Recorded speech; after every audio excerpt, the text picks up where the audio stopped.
तीन साधुओं ने कैसे बुझाई एक रानी की आग। दोस्तों, आज मैं आपको एक ऐसी चौंकाने वाली कहानी सुनाने जा रहा हूँ जिसे सुनने के बाद आपके रोंगटे खड़े हो जाएंगे। यह कहानी एक ऐसी विधवा रानी की है जिसकी जिंदगी अचानक एक ऐसे मोड़ पर आ गई जिस पर यकीन करना नामुमकिन है। अपने पति की मृत्यु के बाद उसकी दुनिया जैसे वीरान हो गई थी। आखिर कैसे तीन साधुओं ने मिलकर एक रानी को गर्भवती किया। पुराने समय की बात है। एक विशाल राज्य पर एक अनुपम सुंदरी रानी शासन करती थी जिसका नाम रानी माधवी था।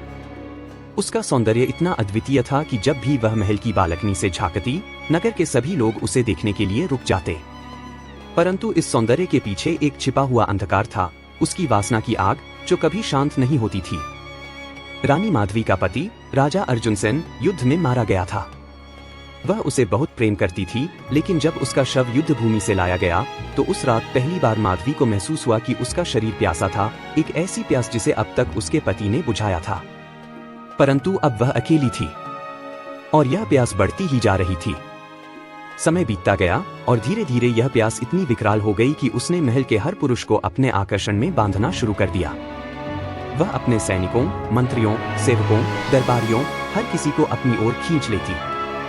परंतु कितने भी पुरुष आए, कितनी भी रातें बीती, उसकी प्यास कभी बुझी नहीं।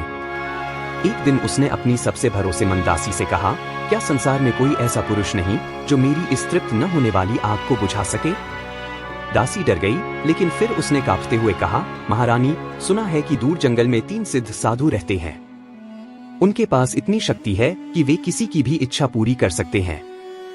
वे साधारण पुरुष नहीं, वे स्वयं तपस्या की ज्वाला में तपे हुए हैं। रानी के होठों पर एक कुटिल मुस्कान आई। अगर वे मेरी इच्छा पूरी कर सकते हैं तो अब और कोई पुरुष मेरे योग्य नहीं। मुझे उन्हीं के पास जाना होगा। रानी माधवी ने अपनी सबसे सुंदर रथ तैयार करवाई। रथ पर सुगंधित पुष्प बिछाए गए, रेशमी वस्त्र धारण किए गए और वह अपनी दासियों के साथ जंगल की ओर रवाना हुई। जंगल गहरा था, रहस्यमय था। पक्षियों की आवाजें अनजानी लग रही थीं और ठंडी हवा में किसी अज्ञात शक्ति का आभास हो रहा था। कुछ घंटों की यात्रा के बाद वे उस स्थान पर पहुंची जहां साधु रहते थे। रानी ने देखा 3 साधु एक विशाल वटवृक्ष के नीचे ध्यान में बैठे थे। उनकी आंखें बंद थीं, शरीर पर केवल कमंडल और भस्म लिपटी थी। उनके चारों ओर एक दिव्य ऊर्जा थी। रानी रथ से उतरी और धीरे धीरे उनके पास गई। उसके कदमों की आहट से एक साधु की आंख खुली, फिर दूसरा और फिर तीसरा भी जाग उठा। तीनों ने रानी को देखा, लेकिन उनकी आंखों में कोई विकार न था। रानी ने कोमल स्वर में कहा, हे सिद्ध साधुओं, मैं रानी माधवी इस राज्य की महारानी हूँ। मुझे ज्ञात हुआ है कि आप किसी की भी इच्छा पूरी कर सकते हैं। क्या यह सत्य है? एक साधु ने गंभीर स्वर में उत्तर दिया, जो उचित हो वही पूरा होता है। वासना भी एक इच्छा है, परंतु यह इच्छाओं में सबसे क्षणभंगुर और असंतोषजनक है। क्या तुम सच में यही चाहती हो? रानी के होठों पर हल्की मुस्कान आई। उसने कहा, हाँ, यही मेरी सबसे बड़ी प्यास है और मुझे बताया गया है कि आप तीनों मिलकर मेरी इच्छा को पूर्ण कर सकते हैं। क्या आप ऐसा करेंगे? तीनों साधु कुछ क्षण मौन रहे। फिर एक साधु ने अपनी आंखें बंद कर लीं, दूसरा साधु रानी के चारों ओर घूमने लगा और तीसरे ने धीरे से कहा, अगर यह तुम्हारी सच्ची इच्छा है तो इसे पूरा किया जाएगा। लेकिन ध्यान रखना, हर इच्छा की एक कीमत होती है। रानी ने बिना सोचे कहा, मैं किसी भी कीमत को चुकाने के लिए तैयार हूं। तीनों साधु मुस्कुराए। फिर उन्होंने एक दूसरे की ओर देखा और बोले, तो आओ, हम तुम्हारी प्यास बुझाने के लिए तैयार हैं। रानी माधवी ने अपने रेशमी वस्त्रों को व्यवस्थित किया और एक मधोश मुस्कान के साथ साधुओं के पास पहुंची। उसकी आंखों में तीव्र इच्छा की ज्वाला थी। तीनों साधु अब खड़े हो गए थे। उनकी आंखों में कोई विकार नहीं था, न कोई आकर्षण, न कोई भय, बस एक शून्य सा ठहराव था। एक साधु ने गहरी आवाज में कहा, रानी, हमारी शक्ति का प्रभाव अत्यंत गूढ़ है। हम किसी भी इच्छा को पूर्ण कर सकते हैं, लेकिन पहले यह जानना आवश्यक है कि तुम वास्तव में क्या चाहती हो। तुम्हारी प्यास किस प्रकार की है? रानी ने एक गहरी सांस ली और धीरे से बोली, मेरा शरीर कभी संतुष्ट नहीं हुआ। मैं हर पुरुष के साथ रही, पर कोई भी मेरी प्यास बुझा न सका। मुझे पूर्णता चाहिए, एक ऐसी तृप्ति जो मुझे कभी पहले न मिली हो। साधु मुस्कुराए। तो ठीक है, उनमें से एक बोला, लेकिन हमारी एक शर्त है। रानी ने चौंक कर पूछा, क्या शर्त? दूसरे साधु ने उत्तर दिया, तुम्हें पूर्ण रूप से हमारे नियंत्रण में रहना होगा। जो भी हम कहें वही करना होगा। क्या तुम इसके लिए तैयार हो? रानी की आंखें चमक उठीं।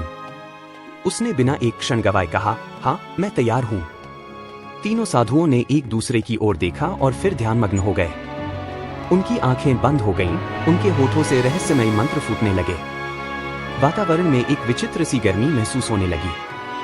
पेड़ हिलने लगे, पक्षी चहचहाने बंद कर दिए और हवा में रहस्यमय ऊर्जा बहने लगी। रानी ने महसूस किया कि उसका शरीर हल्का हो रहा था, मानो वह किसी और ही दुनिया में प्रवेश कर रही हो।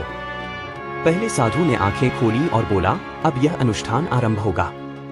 जो होने वाला है उसे रोकने की कोई शक्ति नहीं। दूसरे साधु ने अपनी हथेली रानी के माथे पर रखी।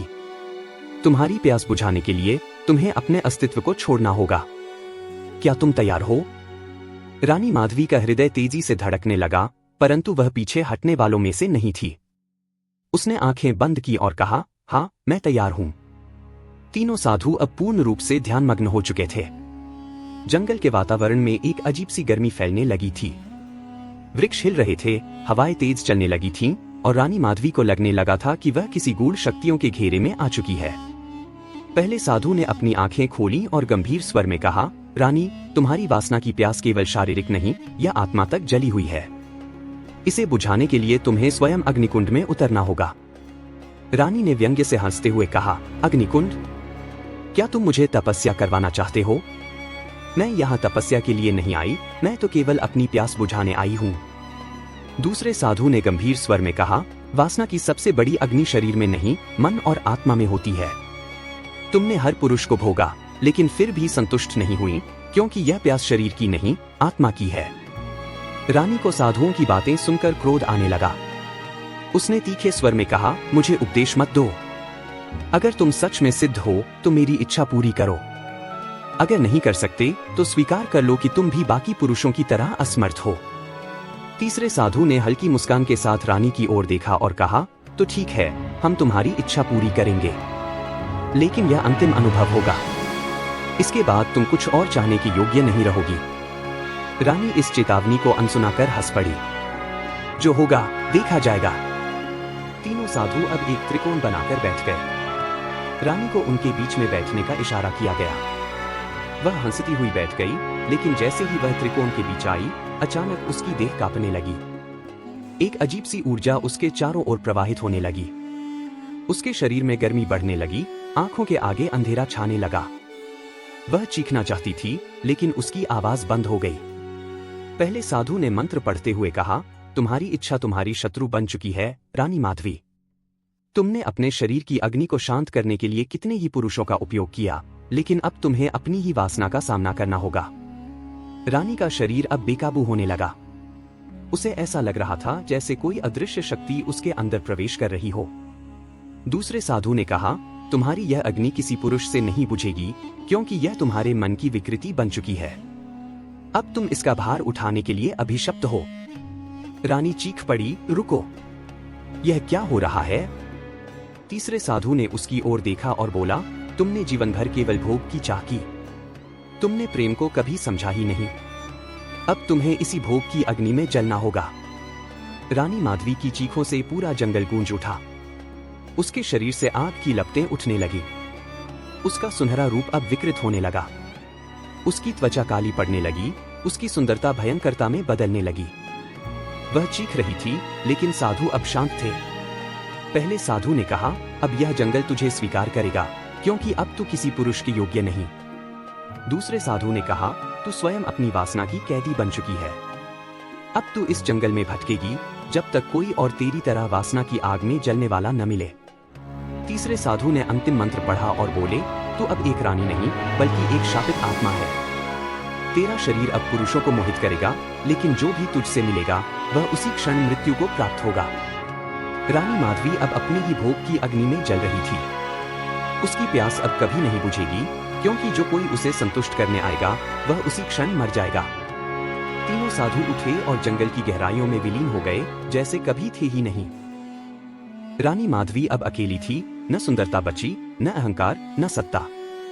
उसके भीतर बस एक अंतहीन प्यास थी जो अब कभी तृप्त नहीं हो सकती थी। उसकी देह जल रही थी, परंतु यह अग्नि बाहर से नहीं, भीतर से उठ रही थी। उसने दर्पण देखा, जहां पहले एक अद्वितीय सुंदरी खड़ी होती थी, वहां अब एक विकृत छाया मात्र थी। उसकी आंखें गहरी लाल हो गई थीं, होंठ काले पड़ चुके थे और त्वचा पर अजीब सी दरारें उभर आई थीं। नन्ही, उसने दहाड़ मारकर जंगल में चीख दी, लेकिन उस चीख का कोई उत्तर नहीं था। केवल जंगल की ठंडी हवाएं थीं, जो अब उसके अकेलेपन का उपहास कर रही थी। अब वह जहां भी जाती, पुरुष उसे देखते ही मोहित हो जाते। उनकी आंखों में असीम आकर्षण उमड़ आता, लेकिन जैसे ही वे रानी माधवी को छूते, उनका शरीर अकड़ जाता, आंखें पलट जातीं और वे वहीं दम तोड़ देते। पहली बार रानी माधवी ने मृत्यु को इतने करीब से देखा। पहली बार उसे अपनी शक्ति का वास्तविक अभिशाप समझ आया। अब वह नवरात्रि के दिनों में जंगल के बाहर महल के पुरुषों को बुलाती, उन्हें अपने रूप के जाल में फंसाती और देखते ही देखते वे एक एक कर प्राण त्याग देते। कोई उसे देवी समझने लगा, कोई राक्षसी, लेकिन वह स्वयं नहीं जानती थी कि वह क्या थी। एक दिन जब चंद्रमा अपनी पूर्ण आभा में था, जंगल में एक आंधी उठी। रानी माधवी एक वृक्ष के नीचे बैठी अपने भाग्य को कोस रही थी, तभी उसे तीनों साधुओं की आभा दिखाई दी। वे फिर लौटे थे, लेकिन इस बार उनके चेहरे पर कठोरता नहीं थी, बल्कि एक गूढ़ मुस्कान थी। कैसी हो रानी माधवी? पहले साधु ने पूछा। क्या तुम्हारी प्यास बुझी? दूसरे साधु ने व्यंग्य किया। रानी ने अपनी मरी हुई आवाज में कहा, तुमने मुझे इस नरक में धकेल दिया। तुमने मुझसे मेरा सब कुछ छीन लिया। अब मुझसे क्या चाहते हो? तीसरे साधु ने कहा, हमने तुमसे कुछ नहीं छीना रानी, तुमने स्वयं ही यह मार्ग चुना था। अब तुम इस शाप से मुक्ति चाहती हो। रानी की आंखों में आशा की एक किरण चमकी। हाँ, कृपा करके मुझे मुक्त करो। मैं अब और नहीं जीना चाहती, यह यातना असहनीय है। साधु गंभीर हो गए। मुक्ति इतनी सरल नहीं रानी माधवी। क्या तुम वाकई मुक्त होना चाहती हो? रानी माधवी ने सिर झुका लिया। वह अब कुछ भी करने को तैयार थी। तीनों साधु रानी माधवी के सामने खड़े थे। उसकी आंखों में आंसू थे, उसकी देह कांप रही थी। वर्षों से वह इस अभिशाप को झेल रही थी। हर पुरुष जो उसे छूता, मृत्यु को प्राप्त हो जाता। अब उसे बस मुक्ति चाहिए थी। रानी माधवी ने कांपते हुए कहा, मुझे मुक्त कर दो महाराज, मैं इस यातना से तंग आ चुकी हूं। पहले साधु ने कहा, मुक्ति का एक ही मार्ग है, तुम्हें अपनी सारी इच्छाओं का त्याग करना होगा, अपने अहंकार को नष्ट करना होगा। दूसरे साधु ने कहा, यह अग्नि तुम्हारी ही पैदा की हुई थी, इसे शांत करने के लिए तुम्हें स्वयं को समर्पित करना होगा। क्या तुम तैयार हो?